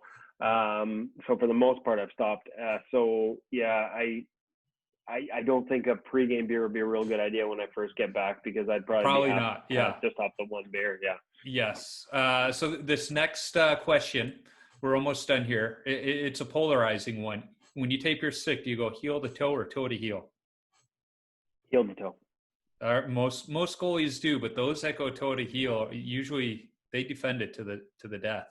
There's probably a really good reason for it. I don't have a real good reason for going the other way, although I just find it real easy to sort of like finish it at the end and take a piece of take the scissors. Carey Price showed us one time. Takes the scissors and rounds it at the end, and good to go. Connor Beaupre, again, name's coming back up. He is the only one that had a good explanation. He likes to play the puck a lot, and he just feels the way the tape, the ridges go, when he goes toe to heel, he feels the puck comes off of it a lot smoother rather than when he went heel to toe. So he probably sees. Again, he can play the puck. We can't. He actually knows how to do it. Whereas for me, I'm looking for sticks that cheat for me and flex and all that stuff. Like, he actually has feel. Those of us who don't have any feel wouldn't notice the difference. I grew up using Christian sticks, where half the time I taped the stick past the heel just to keep the heel together, because they were known for splitting, and you just tape it a little tighter and hold that thing together a little longer. So what's your favorite number to wear when you're on the ice? Number 1. And I got this one from Roberto Luongo. I asked him, I remember early in his career asking him why he wears number 1, and he just quite flatly said, because number 1 says it all. And my college goalie coach asked me, what is it with all of these younger goalies with weird numbers like 88 and 19 and all of this? And he said, I don't know. It kind of bugged him. And I told him, for me, I don't care what they wear. I just want to know the story behind it. Because that's the interesting thing to me is, what's the story behind why people wear the numbers they do. A lot of times it's for family reasons, dad or grandpa wore this number, so now I wear it. But yeah, number 1 for that reason is a good one. It's disappearing too, right? Like, I think I did a column on it this year. Like, it is fast disappearing. Like you said, there's a lot more unique numbers out there. Number 1's disappearing, 31, 35. Like, I'm looking behind me on the wall with the autograph jerseys. It's like Carey 31, Lundqvist 35, and Luongo number 1. That's sort of become a lost art. Well, in the story of why goalies back in the day wore number 1, it was because when they traveled by train, your sleeping berth was based on your number on the ice, and number 1 was the biggest bed. So they went, I'll wear number 1 then. There you go. So what advice do you have for young goaltenders? Oh, we could be here a while. So two things. One is skating. When I talked about you can't move, you can't play. It's fun to slide around on your knees, but you need to learn how to skate. Upright is better. You can get places faster connected to the ice with your blades than you can with your pads. So movement is so key. Don't ignore that at a young age. And beyond that, like, I think just like be open to new ideas, and you have to sort of learn how to self-diagnose as you get older and learn what your foundation is. That doesn't mean you should ever block out other people's ideas and at least be willing to give them a try. You actually have to learn how to manage that as you get different coaches as you grow up. Like, sometimes we've talked about, it's been a common theme on the podcast. You guys will bounce around during the year, and each coach will want them to do something different, and how you find that balance. And one of the keys is being willing to try. And then the other thing I would say for kids is definitely get a subscription to InGoal magazine, premium edition, because that will help you. And there was one other really brilliant thing. Oh yeah, physical literacy. And this is maybe a message to parents as well. Just had this conversation with Colin Delia as well. He added Pilates this summer. I'm going to have a story coming up pretty soon on bar, but Yep. ballet. Like a lot of goalies are starting to do that now too. I know Justin, you mentioned Justin Goldman being on the podcast, and then he's a big Pilates guy. We've talked about yoga over the years. Tim Thomas, speaking of Timmy, how it helped him, avoid hip surgery for years, yoga. And then once he had the hip surgery, helped him recover. Different types of training, the Maria Mountains, the Adam Francilias that really understand the biomechanics of goalie movement and are training you towards that. But as much as some of this stuff is related to goaltending or position specific, like physical literacy is about doing different things. Mm-hmm. I don't care if it's ballet or gym. One of the untold stories of the Russian goaltending revolution, talking to UC Parkilla, the Colorado Avalanche goalie coach who was in the KHL when this all took off. He's like, hey, there's tons of kids and they're all in these like schools that are kind of like athlete schools. And one of the things they're doing every day is like, it's gymnasium. That's what it's called. Like I went to gymnasium class and they're all like doing perfect, these dance moves, and they all have to be, footwork has to be perfect. And the control over the body as dancers that all these kids that were then playing hockey later in the day had to learn as part of their gymnasium class at a young age. Like dancing can help.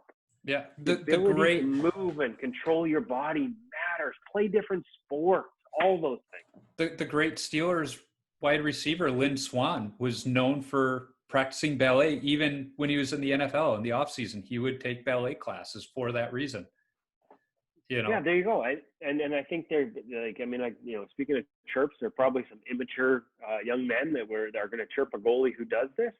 But I know some guys that are top prospects. I don't want to give it away because actually I need to make sure I have permissions here. But hoping to have this story in the next couple of weeks with some guys that are really high-end prospects that are using this right now, that used it in college, that have used it increasingly during this pause and during this downtime, because they see the benefit in their flexibility, their mobility, their control over their body, and their ability to sort of move in different ways. So yeah, like we always want, the thing we love about goaltending, so we always want to be the goaltender. But sometimes, especially at a young age, the best thing you can do to become the best goaltender you can be later on at 15, 16 and beyond is to do something else especially when you're 8, 9, 10, 11, 12, Yep. and maybe even 13. Yeah. Well, how many goaltenders are we hearing didn't start playing goalie till later in life? Miska, who we mentioned before, is a great example. And his idol, I remember talking to his dad about it, was was it Josh Harding of the Wild, who started later in life? So it's a recurring theme of goaltenders who make it to the NHL, where quite a few of them didn't start till later in life. And was it on Mike McKenna's podcast this week with Grant Fuhr, where Grant said he didn't start playing until he was like 12 or 13 as well.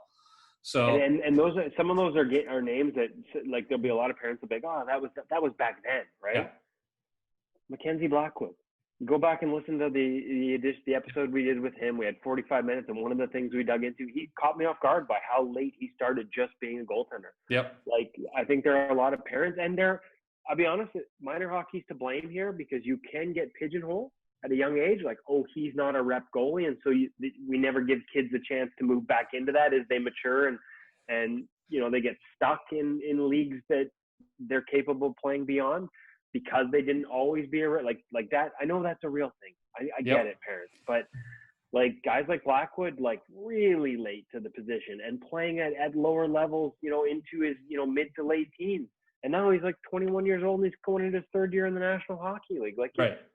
We're in such a rush sometimes, we don't recognize. And I think if we were able to demonstrate it and put it in these terms, sometimes you can actually do more harm than good if it's too young an age. Yep, absolutely. So, absolutely. and everything with balance, you can still, there are a lot of, hey, look, like Hutch knows all this stuff, and his son's been a goalie for the most part exclusively. Still plays other sports, but he's been a goalie in hockey for a long time, but there's a passion there and a drive that comes innately to him, as opposed to dad trying to shove it down his throat. This is a kid who loves it, not somebody who's having to be force fed it to try and get better.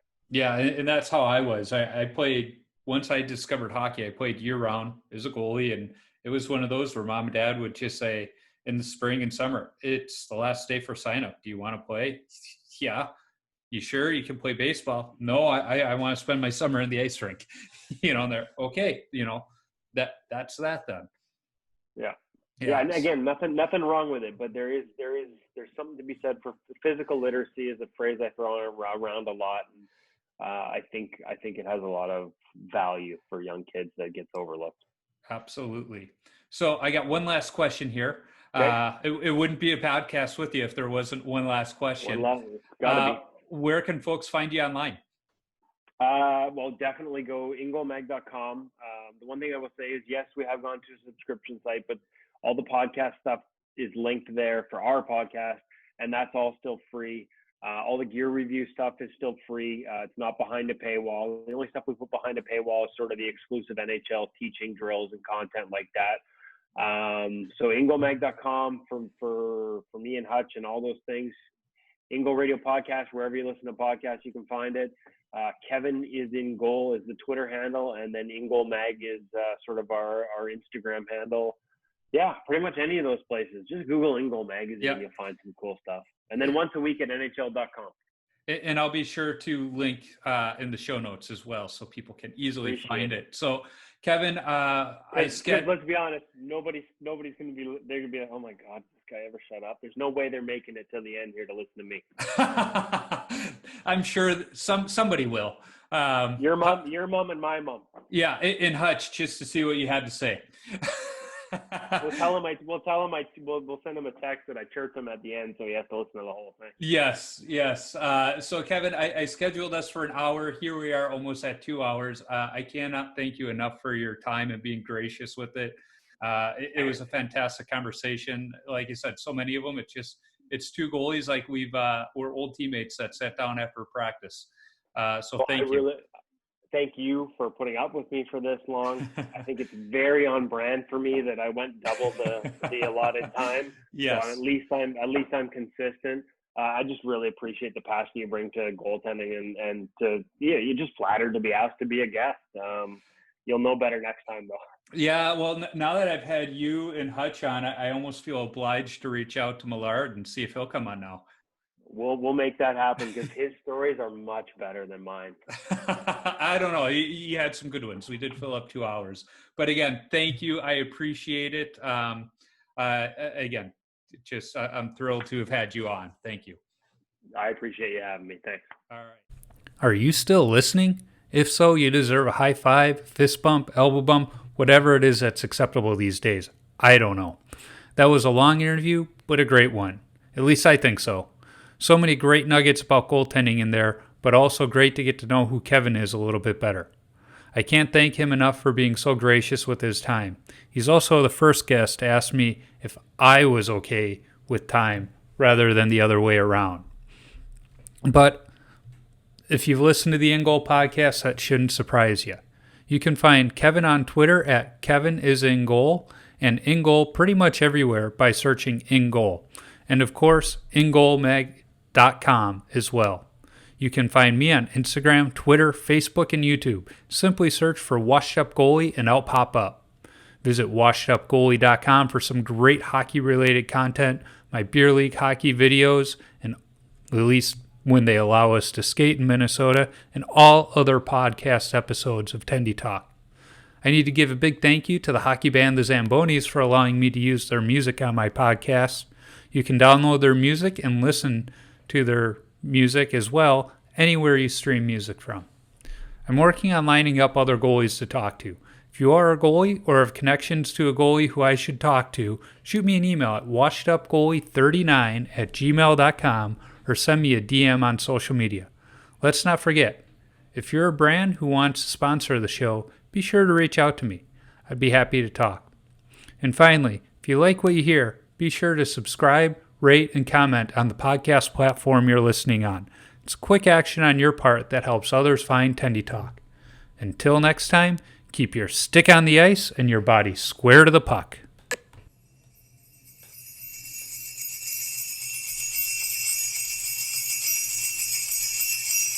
All I really want for Christmas are some brand new shoulder pads to protect me from the enemy when he cross-checks me really badly.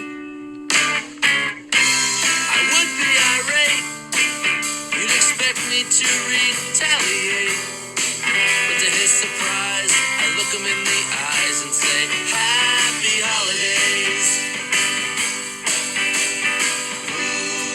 You know, Christmas time is a stressful time for all. Malls packed, traffic jams. Family get-togethers way too out of hand. Pickup hockey is just way too crowded. And I know,